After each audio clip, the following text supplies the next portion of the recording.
Muy buenos días, mi nombre es Daniela Yafet Albarrán Domínguez y el día de hoy les voy a hablar sobre el derecho a la consulta. La consulta previa y la participación ciudadana son principios fundamentales de la gobernanza democrática y el desarrollo incluyente.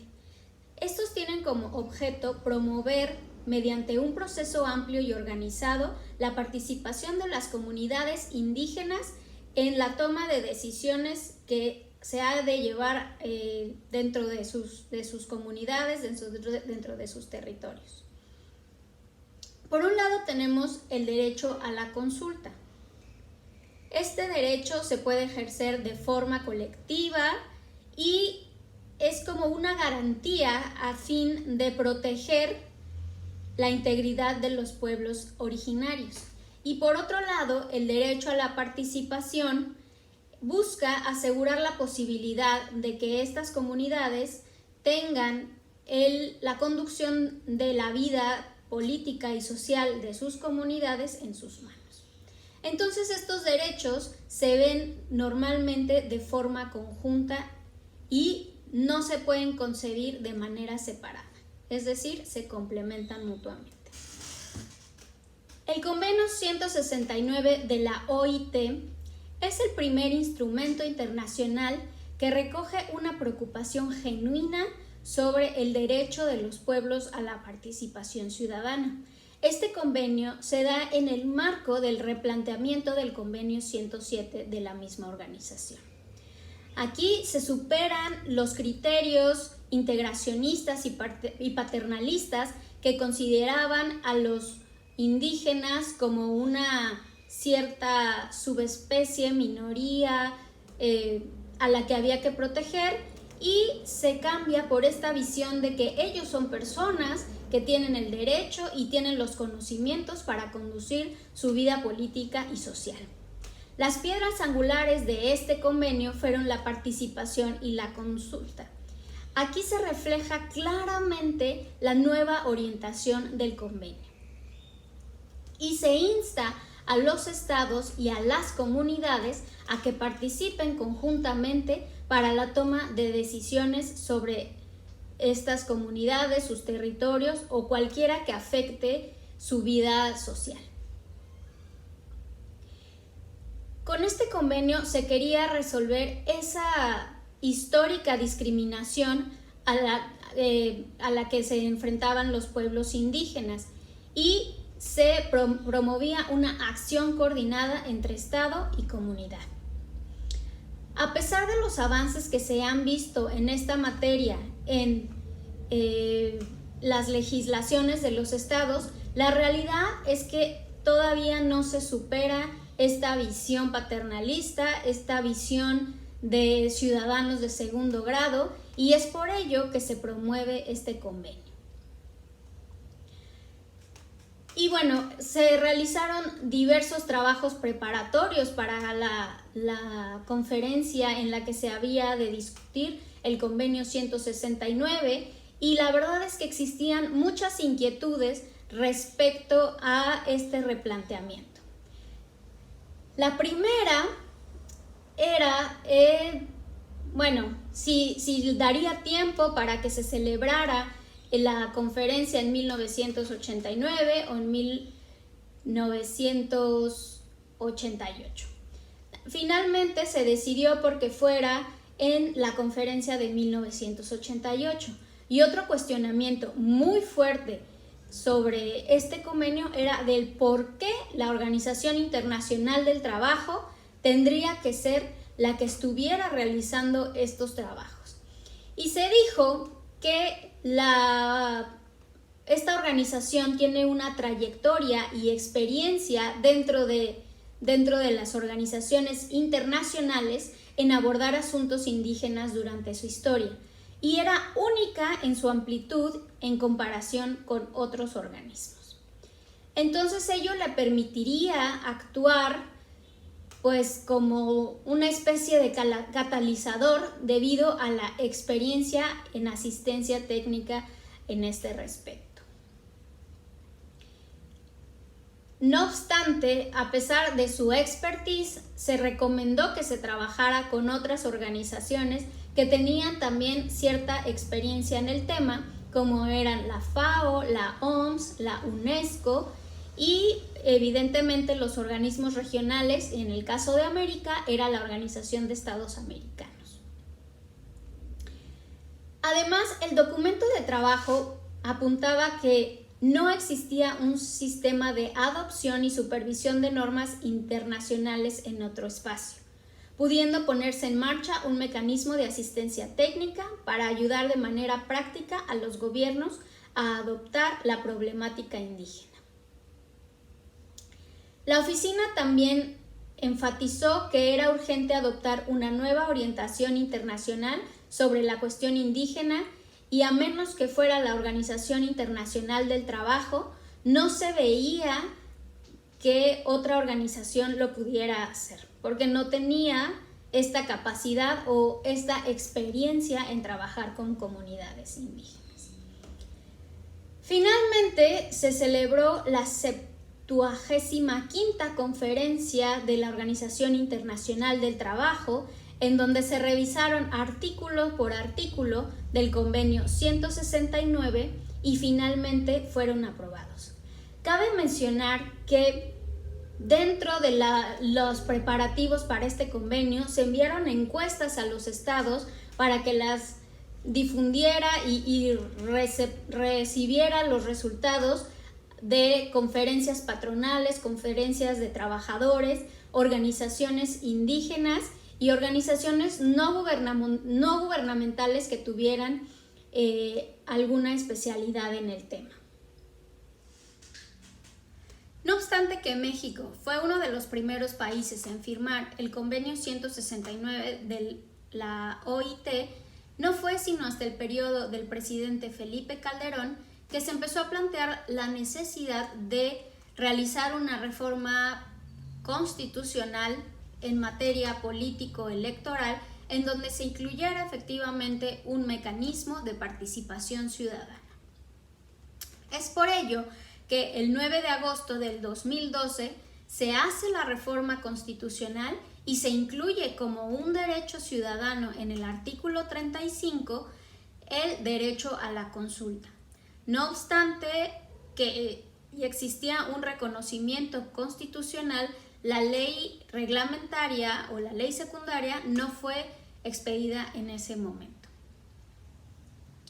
Es entonces durante el mandato del presidente Peña Nieto en donde dentro del Pacto por México uno de los compromisos era la expedición de esta ley sobre la materia de la consulta popular, que se empieza en el debate y se crea el mecanismo y se emite la ley de consulta popular.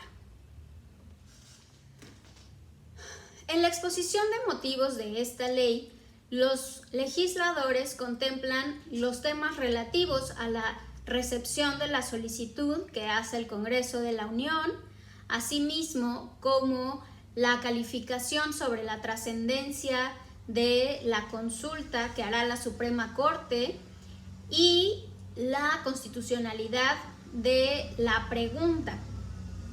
A su vez, prevé la participación del Instituto Nacional Electoral, quien será el encargado de calificar si primeramente, antes de que se realice la consulta, se cumplió con el porcentaje requerido por la ley para que se lleve a cabo la consulta. Y una vez que se haya llevado a cabo la consulta, este organismo a su vez calificará si se cumplió con el número de votantes necesario para que la consulta sea vinculante para el organismo público al que vaya dirigido esta consulta.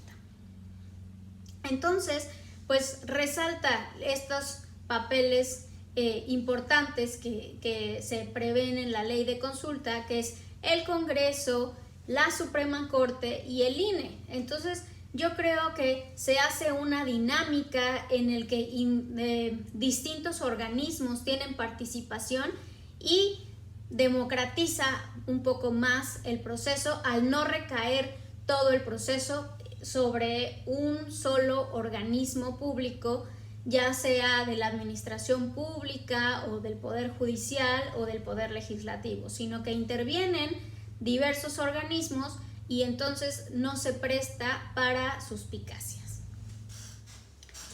La ley de consulta popular prevé que las consultas deberán de ser convocadas por el Congreso de la Unión a petición de A, el presidente de la República, B, el equivalente al 33% de los integrantes de cualquiera de las dos legislaturas del Congreso de la Unión, y C, para el caso de consultas populares en temas de trascendencia nacional, los ciudadanos en un número equivalente al 2% de los inscritos en la lista nominal de electores en los términos que determine la ley. Con excepción de la hipótesis prevista en el inciso C, todas las demás peticiones deberán ser aprobadas por la mayoría del Congreso de cada Cámara del Congreso de la Unión. Cuando la participación total corresponda al menos al 40% de los ciudadanos inscritos en la lista nominal, entonces el resultado será vinculante para los poderes ejecutivo y legislativo federales y para las autoridades competentes. Aquí se establecen restricciones muy específicas que no podrán ser objeto de consulta popular, como lo son los derechos humanos reconocidos por la Constitución y los tratados internacionales de los que México sea parte. Las garantías tampoco estarán sujetas a consulta. Los principios consagrados en el artículo 40 de la Constitución, que se refieren a temas electorales, y la permanencia o continuidad en el cargo de los servidores públicos de elección popular.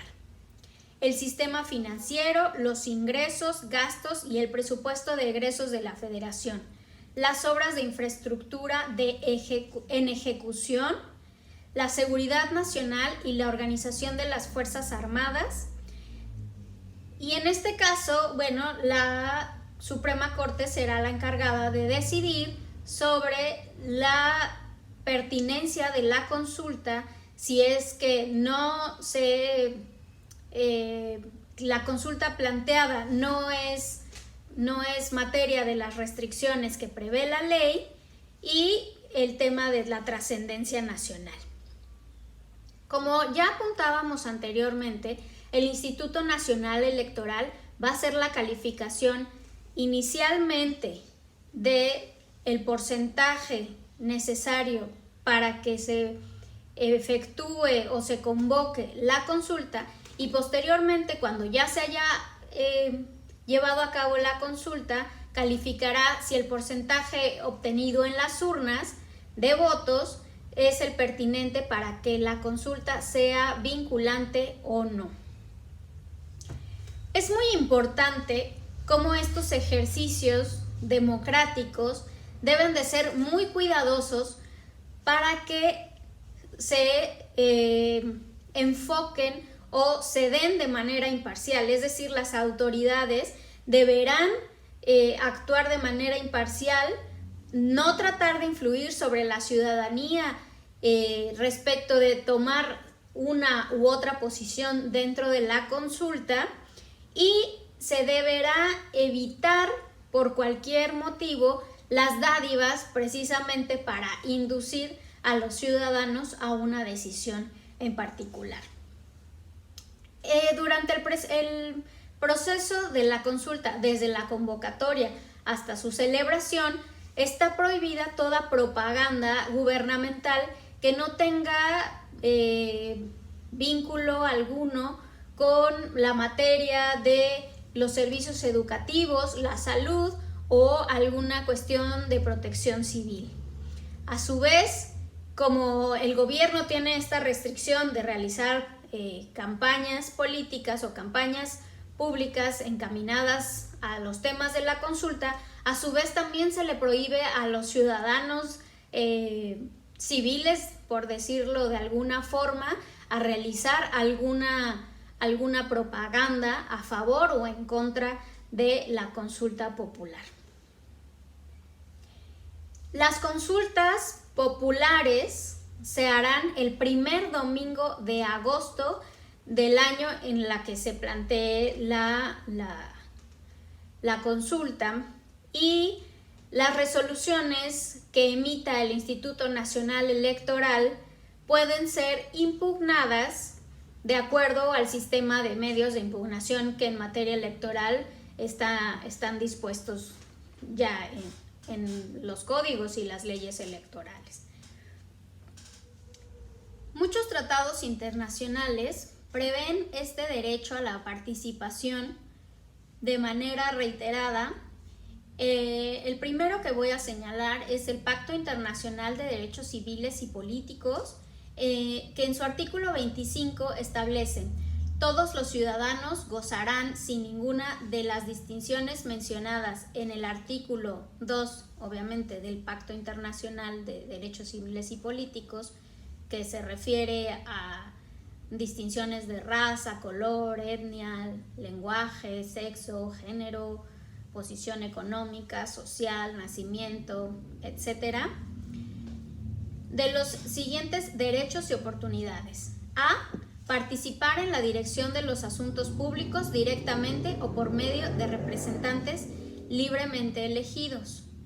Y bueno, es muy relevante este artículo porque efectivamente habla de los asuntos públicos, no se refiere en particular a las elecciones de sus gobernantes o de algún puesto, ¿no? Asimismo, la Convención Americana, en su artículo 23, precisamente, que habla de los derechos políticos, refiere que todos los ciudadanos deberán gozar de los siguientes derechos y oportunidades. A. De participar en la dirección de los asuntos públicos directamente o por medio de representantes libremente elegidos. Aquí sí abre la posibilidad también, como lo hace el Pacto Internacional, de que participen a través de sus representantes. Sin embargo, y como ya apuntaba inicialmente cuando hablamos de cómo nace el derecho a la consulta, el Convenio 169 de la Organización Internacional del Trabajo es más específico ya sobre los derechos que implican la participación y la consulta. Y refiere el artículo 6 de este convenio. Al aplicar las disposiciones del presente gobierno, los gobiernos deberán a consultar a los pueblos interesados mediante procedimientos apropiados y en particular a través de sus instituciones representativas, cada vez que se prevean medidas legislativas o administrativas susceptibles de afectarles directamente. Y B. Establecer los medios a través de los cuales los pueblos interesados puedan participar libremente, por lo menos en la misma medida que otros actores de la población, y a todos los niveles en la adopción de decisiones en instituciones electivas y organismos administrativos y de otra índole responsables de políticas y programas que les conciernan. Y C. Establecer los medios para el pleno desarrollo de las instituciones e iniciativas de esos pueblos y, en los casos apropiados, proporcionar los recursos necesarios para este fin. 2. Las consultas llevadas a cabo en la aplicación de este convenio deberán efectuarse de buena fe y de una manera apropiada a las circunstancias, con la finalidad de llegar a un acuerdo o lograr el consentimiento acerca de las medidas propuestas. Este artículo contiene puntos claves en la consulta, como lo es los procedimientos apropiados. No podemos llevar a cabo una consulta sobre temas técnicos si no se establece un procedimiento apropiado, que es otorgar o conceder la información de la medida a implementar, como se dice, ya sea administrativa o legislativa, pero que sea entendible y por un procedimiento que sea de fácil acceso para la ciudadanía. Participar libremente. Este es otro punto clave, porque la experiencia dicta que las autoridades, al tener un interés en que la consulta salga con determinado resultado, inducen a la población a través de dádivas o a través de amenazas de la pérdida de sus derechos para que efectivamente ellos puedan obtener el resultado. Entonces, esta participación no es libre, y al considerarse que los pueblos indígenas, por el tema del idioma, de las prácticas culturales tan diferenciadas que tienen con la población en general, pueden ser objeto de estos engaños. Entonces, este punto se prevé y se especifica por esas deficiencias que ya han sido detectadas. Y cuando habla de los medios para el pleno desarrollo de las instituciones e iniciativas de estos pueblos, es que no se impongan instituciones, no se impongan las medidas, no se impongan los medios, sino que ellos mismos participen en la configuración de estos medios para que estén adaptados a su cosmovisión, a su forma de que ya tengan ellos establecida para este tipo de procedimientos. Y de buena fe va mucho de la mano con el tema de la participación libre, porque nuevamente las autoridades siempre van a tener un interés en que la consulta se obtenga un resultado determinado, y para ello entonces se crea este mecanismo, o se crea la pregunta, o las instituciones participantes inducen. Entonces ya no es de buena fe, porque no se deja en libertad a la gente para que tome la decisión, sino siempre es inducida. Por lo tanto, este punto, que sea de buena fe, es muy importante para que las autoridades, o básicamente las personas que son titulares de algún órgano público, no induzcan a la ciudadanía a determinada respuesta. Existen muchas teorías que explican el tema de la participación ciudadana. La que me pareció más concordante con los temas de el convenio 169, a su vez con la reforma constitucional en México y la ley sobre consulta popular, es la teoría de la democracia participativa de Habermas. Y Habermas entra en conflicto con algunos teóricos como lo son Weber y Luhmann, que también hablan de este tema de la democracia, pero desde distinto enfoque. Weber propone que los regímenes políticos procuran despertar y fomentar la creencia en su legitimidad. Y de ahí es que ellos están facultados a tomar las decisiones por toda la ciudadanía a la que gobiernan. No obstante, Habermas propone redefinir el concepto de legitimidad de modo que la creencia en ella efectivamente haga una referencia a lo que se vive en realidad. Es decir, un sistema político no es legítimo únicamente porque en un momento dado la ciudadanía, o más bien un número parcial de la ciudadanía haya votado por él, y ya eso faculta a las autoridades para tomar las decisiones. Habermas dice que la democracia efectivamente requiere una participación activa de los ciudadanos, y esta supera a la pasividad a través de consensos construidos a través de un activo diálogo y de espacio en el espacio público. Y esto es lo que da una legitimidad a las decisiones. Habermas rechaza la tesis de que el Estado tiene el monopolio de crear y aplicar el derecho de acuerdo a lo que ya se establece en la ley, y dice que los procedimientos por sí solos no pueden producir legitimación, sino que requieren ser legitimados.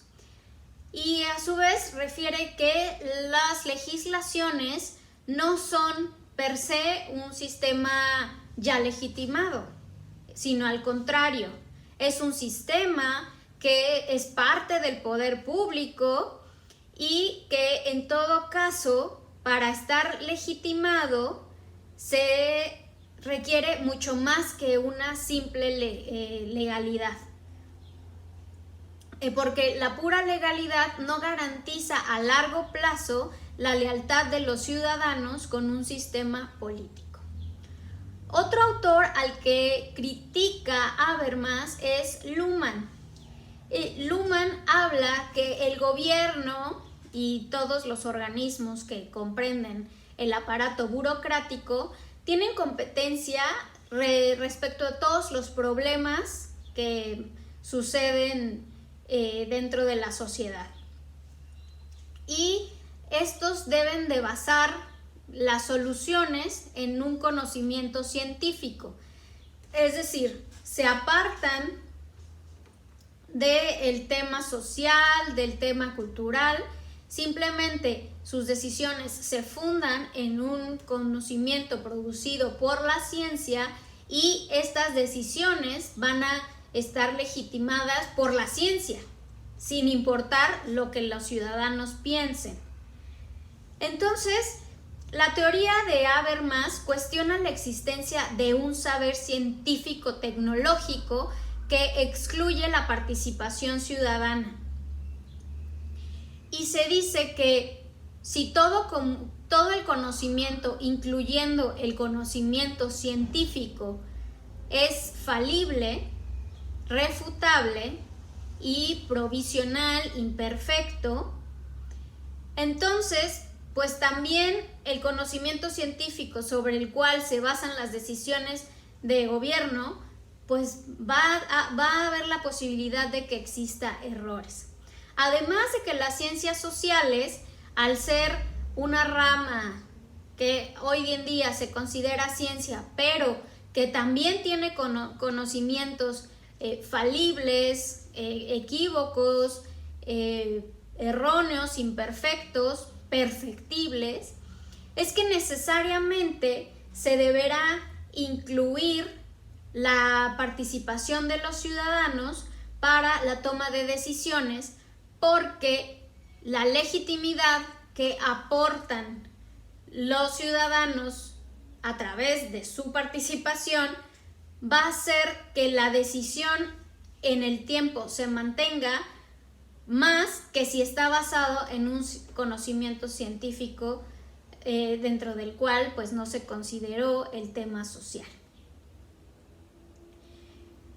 Entonces podemos ver que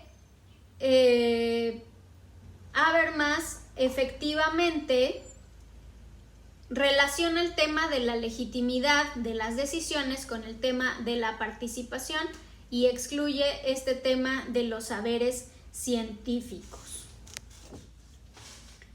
Uno de los contraargumentos a la teoría de Habermas es que la participación complejizaría y haría más lento el proceso y se perdería la eficiencia, entendiendo por eficiencia como minimización de costos, maximización de beneficios y reducción de tiempo en los procesos. Y pues sí, creemos que sí es posible que estas cosas sí, sucedan. Sin embargo, la experiencia dicta que la calidad de las decisiones políticas no puede tener el mismo estándar que tiene la microeconomía de una empresa. Es decir, la toma de decisiones en una empresa sí deben de estar basadas en la eficiencia, porque su principal objetivo es pues la ampliación del capital, un crecimiento económico. Sin embargo, las naciones, con el objetivo primordial de que las decisiones sean legítimas y con ello se mantenga la paz social, pues se deberá de sacrificar ciertos elementos como son los costos, como y el tiempo, básicamente, porque no creo que exista una maximización de beneficios cuando las decisiones que se toman no sean legítimas. Entonces, por ello se considera que las decisiones políticas deben ser legítimas y esto justifica los esfuerzos y el tiempo que se tomen los procesos de decisión. Además que es un plus, se obtiene un aprendizaje colectivo y se potencian las capacidades de aportar a la construcción de un bien común. Entonces, las decisiones políticas participativas constituyen consensos basados en intereses universalizables. Aquí es muy importante este término, intereses universalizables, porque vemos que dentro de la sociedad existen consensos, pero sobre intereses particulares que benefician a determinado grupo, y normalmente este grupo pertenece a una élite privilegiada, ya sea económicamente, socialmente, del poder político o todas las anteriores, ¿no? Entonces, Habermas no cree que el equilibrio político y social se pueda obtener negociando entre grupos o sectores cuyos intereses solo sean particulares. Entonces, destaca que los procesos políticos participativos, además de traer un aprendizaje social, permiten explicitar, descubrir o construir intereses universalizables que pueden dar lugar a consensos políticos legítimos. Entonces, la teoría principal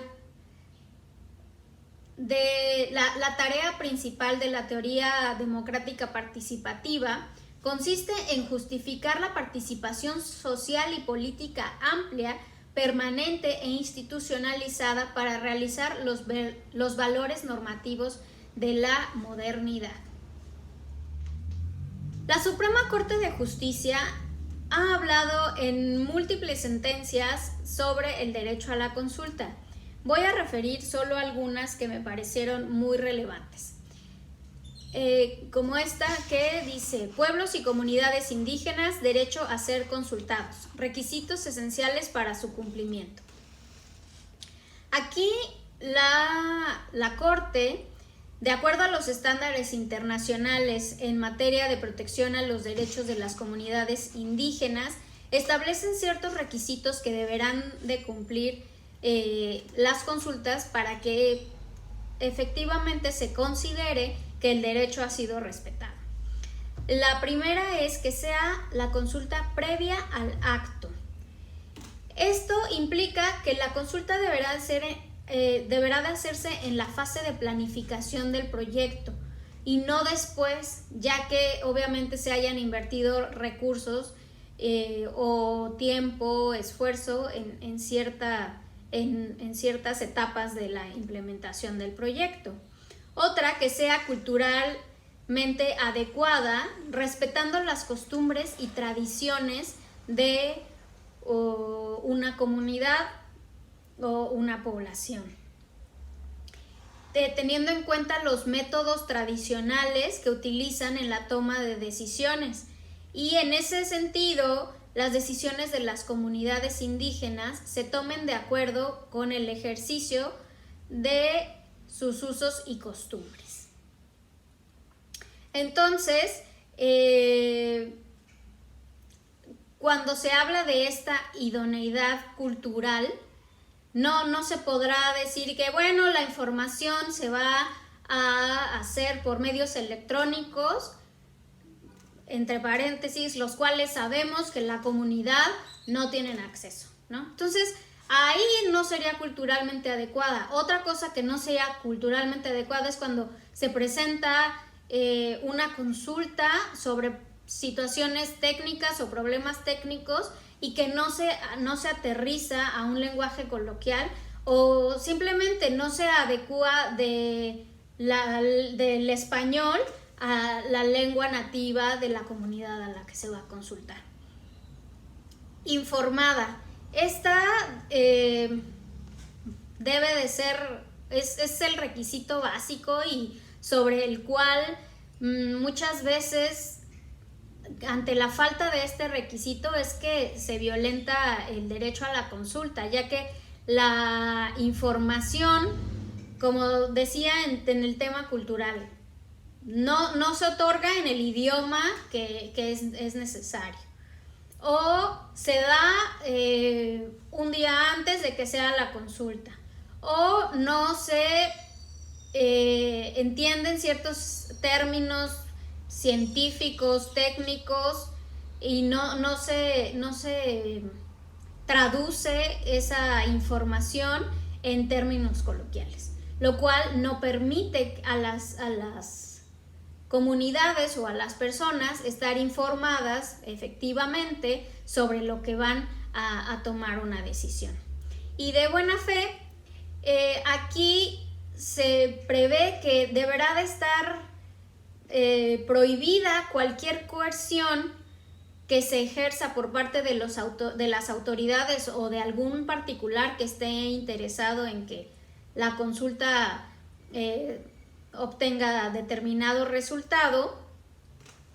Entonces, lo que sucede es que muchas veces o se otorgan dádivas para que la gente vote de determinada forma o se amenaza con alguna consecuencia negativa de obtenerse un resultado contrario a los intereses de pues alguna institución o de algún particular.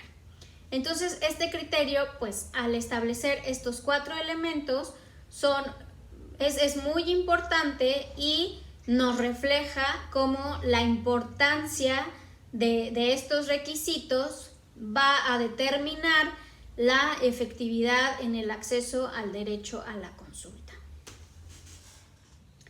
También tenemos la tesis que refiere derecho humano a la consulta previa a las personas y pueblos indígenas, su fundamento constitucional y convencional en materia de biodiversidad, conservación y sustentabilidad ecológicas. Esta tesis es muy relevante ya que nos habla del convenio sobre la biodiversidad biológica, en donde se advierte que se impone la obligación a los estados para tomar medidas de cooperación con los pueblos indígenas. Esto porque se considera de que estas comunidades tienen un conocimiento ancestral en la práctica de conservación y utilización sostenible de la biodiversidad biológica. Entonces, será un elemento importante para el cuidado del medio ambiente la participación de ellos. Y aquí se valora mucho su conocimiento, que por años ha sido minimizado o menospreciado, pero que sabemos que ellos tienen estas prácticas desde tiempos inmemoriales, ¿no? La tesis referente a la participación y consulta pública. El Estado debe garantizar este derecho en proyectos o actividades que puedan causar una afectación al medio ambiente. También refiere este tema de la participación ciudadana y la consulta pública. Aquí dice que el Estado deberá garantizar los derechos de consulta pública y participación en todas las fases de planeación e implementación de un proyecto o actividad que pueda afectar el derecho humano a un ambiente sano. Esto para efectivamente que se respete el derecho a un medio ambiente sano que prevé el artículo 4 constitucional, porque como ya sabemos que a raíz de la reforma del 2011, estos derechos dejaron de ser únicamente normas programáticas que dependía del gobierno su cumplimiento o no. Hoy en día no, son derechos que efectivamente se deben de traducir a la realidad, y la participación en temas de medio ambiente es un tema muy importante, el cual se deberá de ser efectivo a través de la participación. La Corte Interamericana de Derechos Humanos también ha hecho pronunciamientos respecto al derecho a la consulta y lo refiere como una parte importante de otros derechos que también implican sobre temas indígenas. Y parte de la idea de que las comunidades indígenas tienen una relación muy estrecha con su territorio y ellos lo consideran como una parte esencial de su identificación cultural basado en sus cosmovisiones. Entonces, como actores sociales y políticos que están diferenciados en una sociedad multicultural, deben de tener un reconocimiento especial y un respeto especial para que efectivamente se consideren como parte de esta sociedad democrática. Entonces pone al derecho a la consulta como una base natural y esencial para el respeto de otros derechos que son el derecho a la cultura propia, identidad cultural, los cuales también deben ser garantizados particularmente en una sociedad pluralista, multicultural y democrática. Entonces, una de las garantías de estos derechos es la participación de los pueblos y comunidades indígenas en las decisiones que afecten sus derechos, en particular el derecho a la propiedad. Y entonces, cuando se reconoce su derecho a la consulta en el convenio 169, es que pues ya se establece efectivamente esta garantía de la que hablábamos. Cabe señalar que la Corte ha hablado sobre este derecho en casos en los que muchas naciones han sido parte, como Nicaragua, Paraguay, Surinam, y en este caso en particular en el que planteo el criterio es del pueblo indígena quichua de Sarayacú contra Ecuador. Entonces, al tener un reconocimiento hoy en día tan amplio este derecho, principalmente del convenio 169, es que hace que los organismos internacionales estén pendientes de que sea efectivo el acceso al derecho a la consulta por parte de los pueblos y comunidades indígenas. Como comentario al margen, yo considero que este derecho ya no es exclusivo de las comunidades y pueblos indígenas. Si bien en una primera etapa nació como un derecho de estos pueblos y estas comunidades, hoy en día, atendiendo a la progresividad de los derechos humanos, es que pues ya se vuelve parte del catálogo de los derechos de todos los ciudadanos en general.